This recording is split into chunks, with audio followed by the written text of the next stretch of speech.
Karma is so interesting. And I see karma like cooking. If you cook something nice, you get to eat something nice. And if you cook something that doesn't taste good, then that's what you're going to eat. And you can't blame anybody because you cooked it. So we understand that. I think it's a nice example. It clarifies it, it simplifies it. But what's so interesting is although we understand that, in real life, when things happen, we don't respond that way. We don't normally think, oh, I cooked that, it's my fault, therefore it doesn't taste good. We start looking for other causes other than our own doing.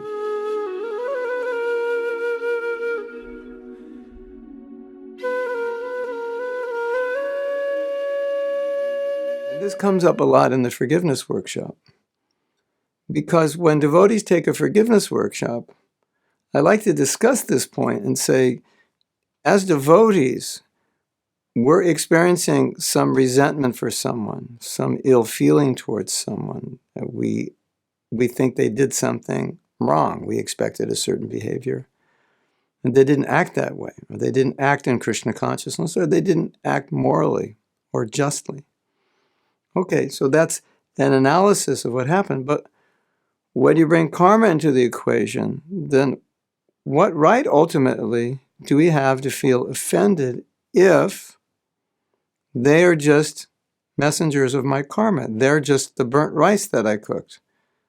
I didn't see that I cooked the burnt rice, but it must be. Otherwise, why is this happening? Somewhere in the past, I must have done something. Or maybe in the recent past, I may have done something to deserve this.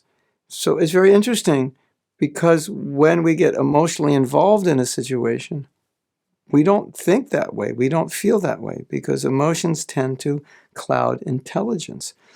So then we act more on an emotional level, which is interesting because intellectually we understand that everything must be a karmic reaction. And so if that's true, do I even have the right to be upset? Or why should I feel upset knowing that I created the problem? Okay, I could be upset. I should blame myself then. How could I blame anyone else? I really shouldn't. So I find it so interesting that even amongst devotees who well understand this principle, there's a need to heal a lot of resentments that should never have developed. Now, a long time ago, we discussed a principle which is very interesting. And I'll just bring it up now because it relates to this. And you may not have heard that discussion. In the Bhagavatam, there's a verse by Lord Brahma. It starts, Tatenu kampam sushimikshamana. And this verse explains that when a devotee suffers, he thinks, I have been so sinful over so many lifetimes that whatever suffering I'm experiencing now is a token of what I deserve, and Krishna has reduced that suffering. That's a very interesting way of thinking. And what's more interesting is to ask yourself, have you ever thought that way when something bad happened to you? And think about a time something bad happened or something undesirable happened, and you were blaming another person. If you were blaming another person, definitely you weren't thinking you deserved that reaction. What to speak of deserved a more severe reaction. Now think of all the times in your life you've blamed a circumstance or a person for your suffering. Then we go back to the Bhagavatam, which tells us we are supposed to think that actually I deserve this, not only this, but I deserve worse. Isn't that interesting? So we have philosophy in our head, and then we have reality of life where we get emotionally pushed around. But if we evolve in our Krishna consciousness, someday that philosophy in our head will be how we perceive everything. Wouldn't that be beautiful? That our very being is aligned with what Krishna and Prabhupada are teaching us. That's how we see the world. That's how we feel the world. So if something bad happened, if I were in that state, I would immediately think, thank you, Krishna, I deserve so much worse. You're so kind. Not normally the reaction we feel, but that's the state we want to come to, that whatever is happening, we're seeing it, not only seeing it through the eye of Shastra, but more importantly, we're feeling it through the eye of Shastra, because seeing through the eye of Shastra doesn't necessarily mean you're feeling it. And seeing is more of an intellectual process, and intelligence can become covered by emotion, by sensual desire. So whatever bad is happening, whatever injustice is there in our life, ultimately, it's just a reaction to something we've done, or it's Krishna doing something to help us move forward, one or the other. But if we retaliate and blame the person, blame the situation, that means we're out of alignment with the philosophy. And there are many aspects of the philosophy that you could meditate on to see how aligned you are or how out of alignment you are. And it's a very good meditation. It's a very good exercise of life to, when we're studying our philosophy, to ask ourselves practically, how do I align with this in my life? And a lot of times I think we believe we do align when we don't. And so it requires a little thought, a little introspection to start to see where your reactions and your activities don't always align. And as you become more aware of that, it's easier to control.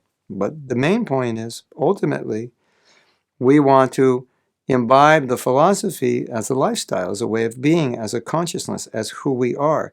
So there's no time warp. Something happens immediately. The response is according to how a devotee should respond, because now we've imbibed that within our hearts. So that's the goal. When you study, when you're practicing Krishna consciousness, the goal is to imbibe those teachings as a way of being, as a way of seeing. And the last thing I want to say is that if we start to imbibe those teachings, then the symptom will be is that we'll see things differently. And because we're seeing things differently, we can act differently. But if I see things materially, I'm going to act materially, and that's where the problem comes. So I'm responding emotionally in a negative way to a situation. Most likely, I'm seeing it materially. I'm seeing it not from Krishna's perspective or Prabhupada's perspective. So that's another big challenge we have. We are subjective entities. We see things through our consciousness. We don't always see things as they are, but we see things as we are. And then if we see things as we are, and the we that we are is not Krishna conscious, then we see things through the modes of nature. Then we react in these ways, non-Krishna conscious ways. We react through the modes of nature. It sounds simple, but when you think about it and you apply it to your life, it becomes more profound, because it's often more subtle than we think. It's hard to see, but ultimately, this is the way our lives are meant to be, totally aligned with what Krishna wants. In our words, in our attitudes, consciousness, heart, everything. That's what we're trying to achieve. So think about that and look at your life and see how it lines up in different aspects, how you're treating people, how you're treating yourself, your emotional control, your sensual, your mental control. How aligned are you with what maybe you understand in your head, but do you really act it? And try to make those one, and try to develop the attitudes that will enable you to make it one. Because if you have the wrong attitude, you're going to act in the wrong way. Hare Krishna.